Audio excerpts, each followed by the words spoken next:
अस्सलाम वालेकुम everyone, this is me Akbar. Hope so आप सब लोग ठीक होंगे और मेरी वीडियोस आपको पसंद आ रही होंगी। आज ही हम लोग EDU 516 का लेसन नंबर 31 से स्टार्ट करने जा रहे हैं। 29 तक हम कंप्लीट कर चुके थे। उम्मीद है कि आपको हर कॉन्सेप्ट क्लियर हो चुका होगा। तो चलिए अपनी वीडियो करते हैं स्टार्ट। लेसन 31 है टॉपिक 137 टू 139 लेसन स्टेजेस। इन लेक्चर्स में बेसिकली हम लेसन स्टेजेस के बारे में पढ़ेंगे।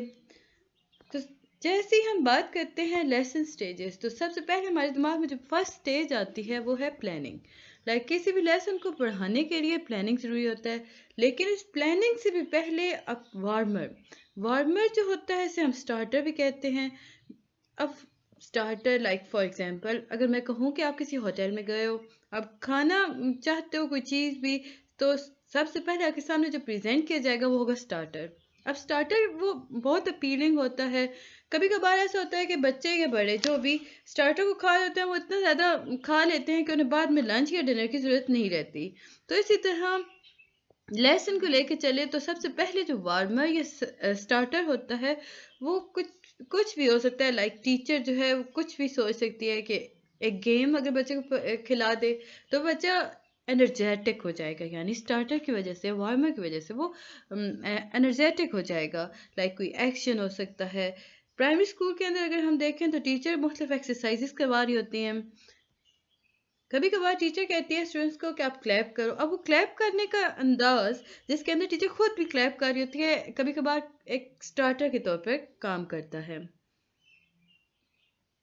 अब इसका एक पर्पस होता है। पर्पस ऑफ वार्मर के अगर क्वेश्चन आता है ना, what is the purpose of warmer या स्टार्टर, तो आप कहोगे कि जो पर्पस है, the purpose of warmer is to motivate the student, यानी कि इससे हम स्टूडेंट को मोटिवेट करते हैं कि वो अच्छे से अपना काम कर सके, वो जो भी कर रहा है वो उसे अच्छे से करे, वो इंजॉय करे उस काम को।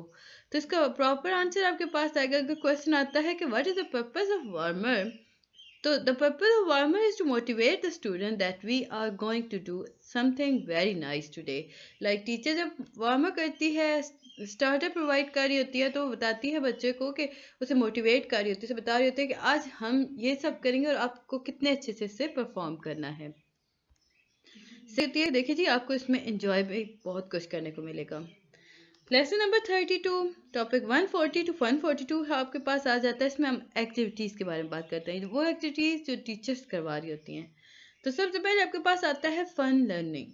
फन लर्निंग जो है ये लैंग्वेज को समझाने के लिए एक बहुत अच्छी एक्टिविटी है, जिसके अंदर बच्चा जो होता है बहुत सारे अल्फाज को सीखता है। रेदर देन टेक्सचुअल एक्टिविटीज़ के, उसको अगर वो फन लविंग कर रहा है या फन लर्निंग कर रहा है तो उससे वो उसकी वोकेबलरी इन्हांस होती है। वो एक दूसरे से बात करते हैं, गेम्स होती हैं, पॉइंट्स चल रही होती हैं, तो उनमें से अल्फाज बहुत सारे ऐसे होते हैं जो बच्चा सीख रहा होता है। अब ये जो फन लर्निंग होती है ये बच्चे को हेल्प करती है कि वो इसमें बच्चा जो होता है मोटिवेट होता है, टीचर जो होती है वो हेल्प करती है, सुपरवाइज करती है उस वक्त जब बच्चे को इसकी ज़रूरत होती है।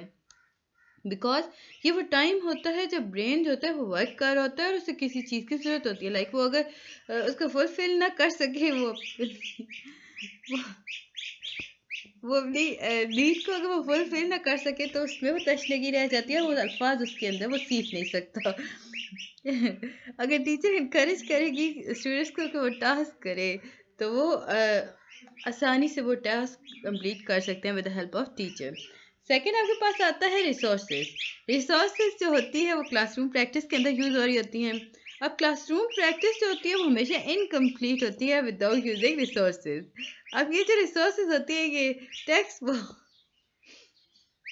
बॉक्स और नोटबुक से ली जा सकती हैं। रिसोर्सेज आसपास से ली हुई चीज़ भी होती है। टीचर्स बच्चों कहते हैं कि चार्ट आप बना लें। अब वो चार्ट से होते हैं उनमें मुख्तलिफ एक्टिविटीज़ परफॉर्म करवाई गई होती है। तो ये इसमें हमें और इतना इम्पोर्टेंट कुछ नहीं बताया गया था। लेसन नंबर 33 है आपके पास टॉपिक 143 टू 150 क्लासरूम प्रैक्टिसेस। अगर हम बात करते हैं क्लासरूम प्रैक्टिसेस के अंदर टीचर के पर्सपेक्टिव की, तो टीचर का काम क्या होता है? टीचर जो होती है वो बच्चे को गाइडेंस देती है, और ये जो गाइडेंस और सपोर्ट होती है ये वाइटल रोल प्ले करती है स्टूडेंट के लिए। इससे बच्चा बहुत कुछ सीखता है, बहुत उसे पता, टीचर उसकी हर स्टेज पर उसकी हेल्प कर रही होती है, वो जैसे जितनी भी क्यूरीज होती हैं उनके अकॉर्डिंग बात कर रहा होता है, टीचर उसकी हेल्प करती है। इससे बच्चा बहुत अच्छे से सीखता है। तो ये लेसन 33 था। जल्दी से हम देख लेते हैं लेसन नंबर 34 को। Topic 151 to 156। इसके अंदर अगर हम इम्पोर्टेंट चीज़ देखें तो हमारे पास सबसे पहले आता है present perfect continuous tense. Present perfect continuous tense जो होता है, ये ग्रामर आइटम होता है जिसके अंदर क्लासरूम प्रैक्टिस को इन्वॉल्व किया जाता है या इंक्लूड किया जाता है।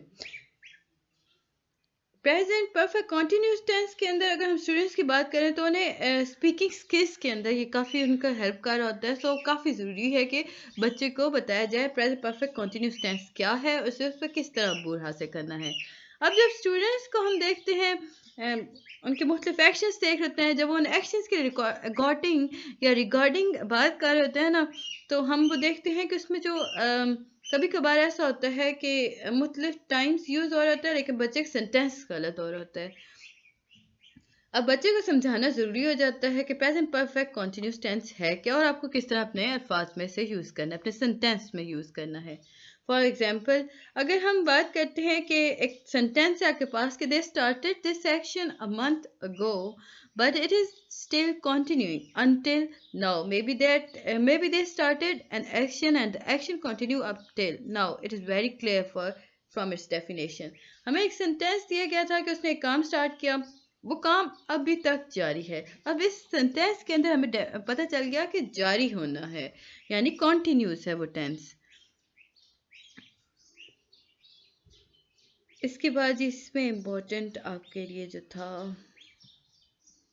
और इसमें इतना ख़ास नहीं था, लेसन नंबर 35 क्लासरूम प्रैक्टिस अभी चल रही हैं। अब हम बात करते हैं एक और एग्जाम्पल की। स्टूडेंट्स जो होते हैं उन्हें फैक्ट्स बताए जाते हैं, लाइक आइडेंटिफाई किया जाता है particular features present perfect continuous tense की। उन्हें बताया जाता है कि आपने कॉन्टिन्यूस टेंस को विद द हेल्प आपने आइडेंटिफाई करना है विद द टाइम, जिसके अंदर हम कोई भी सेंटेंस है उसके अंदर अगर हम मेंशन है टाइम तो हम उससे भी यूज़ करेंगे। लाइक वी हैव बीन, एक आपको सेंटेंस दिया गया फॉर एग्जांपल कि we have been living as an independent nation since 1947। कहा ये क्या कि 1947 से हम आज़ाद जिंदा हैं, आज़ाद जी रहे हैं।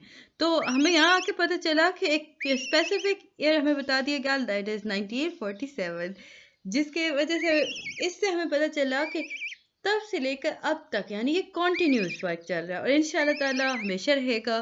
तो ये हमारा प्रेजेंट कॉन्टीन्यूस टेंस के अंदर आ जाता है। इसके बाद जी आगे बढ़ने से पहले काइंडली मेरे चैनल को सब्सक्राइब जरूर कर दीजिएगा। वीडियो पसंद आती है तो कमेंट करें, सब्सक्राइब लाजमी किया करें और बेल आइकन को प्रेस किया करें ताकि आने वाले वीडियोस के नोटिफिकेशन आपको मिल सकें। इसके बाद जी हम बात करते हैं पास्ट परफेक्ट कॉन्टिन्यूस टेंस। पहले अभी हमने बात की प्रेजेंट परफेक्ट कॉन्टिन्यूस टेंस, अब हम देखते हैं पास्ट परफेक्ट कॉन्टिन्यूस टेंस जो कि बात करता है लाइक ये सिमिलर इवेंट्स के बारे में बात कर रहा होता है जिसके अंदर सीक्वेंस और होते हैं, कॉन्टीन्यूटी होती है। आपने एक बुक पढ़ी और आपने बात की कि मैं एक बुक पढ़ रहा हूँ जो अभी तक उसका सिलसिला जारी है, like I had read a book and I had been reading a book. तो इससे पता चला कि पास्ट परफेक्ट सिंपल टेंस भी यूज़ हो रहा है, लाइक हम पास्ट वर्ब को यूज़ कर रहे हैं इसके अंदर और इसके साथ साथ हम परफेक्ट टेंस को यूज़ कर रहे हैं। ये आपको याद रखना है। बाकी इसकी सारी एग्जांपल्स हैं, हम एक एग्जांपल करें क्योंकि आपके पास एक ही एग्जांपल आती है। ये था जी लेक्चर 35। जल्दी से लेक्चर नंबर 36 को भी देख लेते हैं। 36 के अंदर हमारे पास आता है रिफ्लेक्टिव प्रैक्टिसेस। अब रिफ्लेक्टिव प्रैक्टिसेस है क्या? इसका मतलब होता है looking at your own self, like at your own action, reflecting on your own practices. Just it is like इस तरह होता है कि आप जो कुछ इमेज को स्लाइड पे ला के दे रहे हो अपने बारे में बात करते हो। रिफ्लेक्टिव प्रैक्टिसेस सारी की सारी आपके गिर्द घूम रही होती हैं। आप अपने बारे में क्या बात करते हो, आपका अपने बारे में क्या नज़रिया है, आप खुद के बारे में क्या सोचते हो या अपने आप को किस तरह दूसरों को डिस्कस करते, लाइक अपने बारे में दूसरों को इंट्रो कैसे देते हो, इस सारे को हम कहते हैं रिफ्लेक्टिव प्रैक्टिसेस। इसके बाद जी हम देखते हैं इसमें हमारे पास एक आता है, अगर हम रिफ्लेक्टिव प्रैक्टिसेस को देखें तो ये हम तब करते हैं जब हमें दूसरों को अपना रेफरेंस बताना होता है। लाइक हम टाइम को लेके चल रहे होते हैं, हम बात करते हैं कि टाइम जो है वो रिलेट करता है या रेलेवेंट है हमारे वर्क के साथ। जब भी हम खुद को रेफर करेंगे किसी भी चीज़ की तरफ रिफ्लेक्टिव प्रैक्टिसेस को यूज़ करते हुए, तो हम रेफर करते हैं खुद को। लाइक मैंने अब शुरू में बताया था ना कि रिफ्लेक्टिव प्रैक्टिसेस सारी सारी आपके अपने बारे में बात करती हैं, आपने क्या मिस्टेक्स की हैं, आप उनके बारे में किस तरह लोगों को प्रेजेंट करते हो, उस सारे प्रोसेस को हम रिफ्लेक्टिव प्रैक्टिसेस कहते हैं। तो ये था जी आपका लेक्चर नंबर 36। उम्मीद है कि आपको समझ और पसंद आया होगा। मिलते हैं नेक्स्ट वीडियो में, तब तक के लिए अल्लाह हाफिज़।